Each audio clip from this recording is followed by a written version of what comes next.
ಇದು 10ನೇ ಕ್ಲಾಸ್ದು ರಿಯಲ್ ನಂಬರ್ ಪಾಠದ್ದು ಎಕ್ಸಸೈಸ್ 1.1 ಮೂರನೇ ಪ್ರಾಬ್ಲಮ್. ಇದು ಏನಂತ ಕೊಟ್ಟವ್ರ, find LCM and HCF of following integers by applying prime factorisation method. ಇದು ಮೊದಲನೇ ಪ್ರಾಬ್ಲಮ್ಮು. ಇದನ್ನು ಈ ಮೂರು ನಂಬರ್ದು LCM ಮತ್ತು HCF ಕಂಡುಹಿಡಿಬೇಕು. ಇದು ಪ್ರೈಮ್ ಫ್ಯಾಕ್ಟರೈಸೇಷನಲ್ಲಿ. ಪ್ರೈಮ್ ಫ್ಯಾಕ್ಟರೈಸೇಷನ್ ಅಂದರೆ ಹೊಡೆದಾಕ್ಬೇಕು. ಇದನ್ನು ಈ ಕಾಂಪೋಸಿಟ್ ನಂಬರ್ನ ಹೊಡೆದು ಇಟ್ಕೆಗಳಾಗಿ ಮಾಡಬೇಕು, ಯಾವ್ಯಾವ ಪ್ರೈಮ್ ನಂಬರ್ ಐತೆ ಅಂತ. 12 ಅಂದರೆ 2 ಈವನ್ ನಂಬರು, ಹಂಗಾಗಿ 2ರಿಂದ ಡಿವೈಡ್ ಮಾಡಬೇಕು. 2 6ಲಿ 12 ಅಂತ. 6 ಮತ್ತು ಈವನ್ನು 2 3ಲಿ 6 ಅಂತ. ಈಗ 15 ಆಡಿದು 2ರಿಂದ ಡಿವೈಡ್ ಆಗೋದಿಲ್ಲ, 3ರಿಂದ ನೋಡಬೇಕು. 3 5ಲಿ 15 ಡಿವೈಡ್ ಆಯ್ತದ. 21 ಆಡು 2ರಿಂದ ಆಗೋದಿಲ್ಲ, 3ರಿಂದ ಮಾಡಬೇಕು. 3 7ಲಿ 21 ಅಂತ ಆಯ್ತದ. ಇವಾಗ ಎಲ್ಲನೂ ಬರೀಬೇಕಿಲ್ಲಿ. 12ನೇನಂತ ಬರಿಬೋದು, 2 ಟೈಮ್ಸ್ ಆಫ್ 3 ಅಂತ ಬರಿಬೋದು.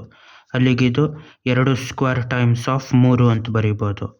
ಅದೇ ಥರ 15ನ ಈ ಥರ ಬರಿಬೋದು, 3 ಟೈಮ್ಸ್ ಆಫ್ 5 ಅಂತ ಬರಿಬೋದು.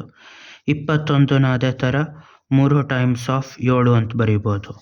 ಇವಾಗ HCF ಕಂಡುಹಿಡಿಬೇಕು ಅಂದರೆ ಯಾವ ನಂಬರು ಈ 3ರಲ್ಲೂ ಇರ್ತದ, ಆ 3ರಲ್ಲಿ ಇದ್ಬಿಟ್ಟು ಅದರಲ್ಲಿ ಎಲ್ಲದಕ್ಕಿಂತ ಕಡಿಮೆ ಪವರ್ ಯಾವ್ದು ಇರ್ತದೋ ಅದನ್ನು ಬರಿಬೇಕು. 3 ಇಲ್ಲೂ ಆಯ್ತಾ, 2 ಸ್ಕ್ವೇರ್ ಇಲ್ಲ ಆಯ್ತಾ, ಇಲ್ಲೆಲ್ಲೂ ಇಲ್ಲ 2, ಹಂಗಾಗಿ ಅದನ್ನು ತಗೊಳ್ಳೋಂಗಿಲ್ಲ. 3 ಇಲ್ಲೂ ಆಯ್ತಾ, ಇಲ್ಲೂ ಆಯ್ತಾ, ಪವರ್ 1 ಎಲ್ಲದರಲ್ಲೂ ಮಿನಿಮಮ್ ಇರೋದು, ಹಂಗಾಗಿ 3 ತಗೋಬೇಕು. 5 ಇಲ್ಲ ಆಯ್ತಾ, ಇಲ್ಲಿ 2 ಕಡೆ ಇಲ್ಲ. 7 ಇಲ್ಲ ಆಯ್ತಾ, ಇಲ್ಲಿ 2 ಕಡೆ ಇಲ್ಲ. 2 ನಂಬರಲ್ಲಿ ಇದ್ರೂ ತಗೊಳ್ಳೋಂಗಿಲ್ಲ, 3ರಲ್ಲೂ ಇದ್ದರೆ ಮಾತ್ರ ತಗೊಂಡು 3ರಲ್ಲಿ ಮಿನಿಮಮ್ ಯಾವ್ದು ಇರ್ತದೋ ಅದನ್ನು ಮಾತ್ರ ತಗೋಬೇಕು. HCFಗೆ 3 ಅಷ್ಟೇ HCF. LCM ಅಂದರೆ ಯಾವುದಾದ್ರೂ 1 ನಂಬರ್ ಇದ್ರೂ ತಗೋಬೇಕು. 2 3ರಲ್ಲಿ ಏನಾದರೂ ಇದ್ದರೆ ಹೈಯೆಸ್ಟ್ ಪವರ್ ಯಾವುದಾಯ್ತು ಅದನ್ನು ತಗೋಬೇಕು. 2 ಇಲ್ಲಿ ಒಂದೇ ಕಡೆ ಇರೋದು, ಅದರಲ್ಲಿ ಹೈಯೆಸ್ಟ್ ಪವರ್ 2 ಸ್ಕ್ವೇರು, ಅದನ್ನು ತಗೋಬೇಕು.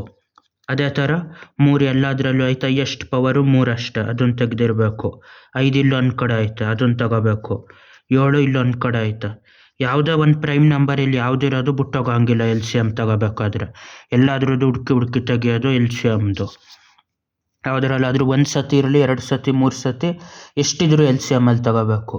LCM ಎಷ್ಟಾಯ್ತದೆ ಇವಾಗ, 2 ಸ್ಕ್ವೇರ್ ಅಂದರೆ 4, 4 3ಲಿ 12, 12 5ಲಿ 60, 6 7ಲಿ 42, 420.